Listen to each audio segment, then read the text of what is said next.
chaud. Alors là, c'est bien. C'est au moment d'entendre donc Thierry Zaveroni, représentant de la Grande Loge de France.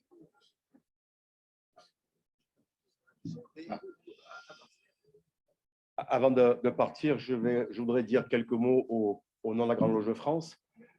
Je voudrais tout d'abord remercier chaleureusement, au nom du grand maître de la Grande Loge de France, Pierre-Marie Adam, le professeur Hervé Platel, qui nous a gratifié d'une symphonie neuronale.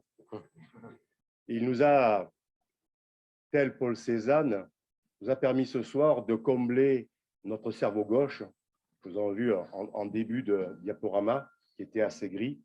Et grâce à lui ce soir, nous avons une équivalence de couleurs dans les deux cerveaux. Et lui dire aussi que nous sommes très sensibles à son discours.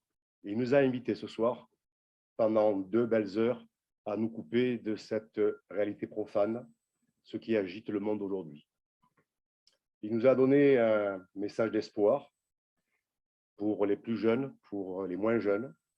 Il nous a fait participer aux fruits de sa recherche depuis 1990 et au fil des décennies, son cerveau lui a permis de nous enrichir également par phase et par strates.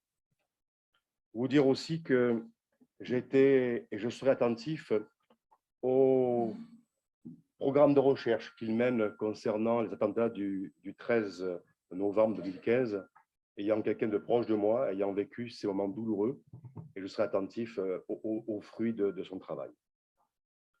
Vous dire aussi qu'il a évoqué en préambule que ce lieu était un lieu particulier.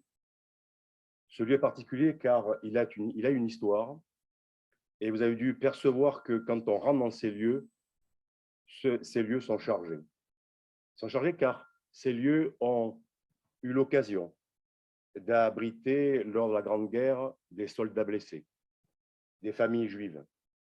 C'est le lieu aussi où Augustine Pagnol recevait des roses du roi lors de son passage près du château Saint-Antoine. Et c'est aussi, comme ce soir, des grands noms qui viennent poser avec beaucoup d'humilité une pierre à ce bel édifice qu'est le château Saint-Antoine. Alors encore un grand merci pour votre présence ce soir à toutes et à tous. Très heureux de vous voir sans masque pour la plupart, de retrouver vos sourires, vos regards rieurs et la joie de nous retrouver dans une vie un petit peu plus sympathique pour nous tous.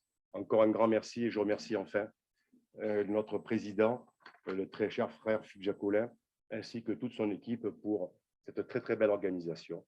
Encore un grand merci.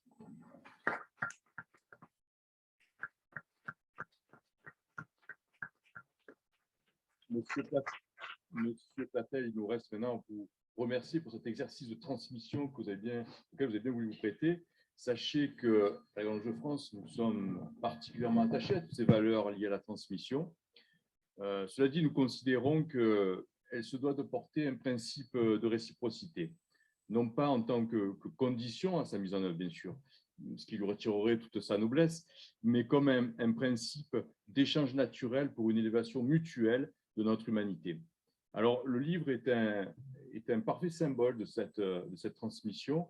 Et voilà, nous sommes heureux de vous offrir ce beau livre de la Grande Loge de France sur lequel vous aurez toute l'histoire de la Grande Loge de France, une multitude de facsimilés très précieux. Et voilà, on souhaite une bonne lecture et vous remercie encore au nom de la Grande Loge de France.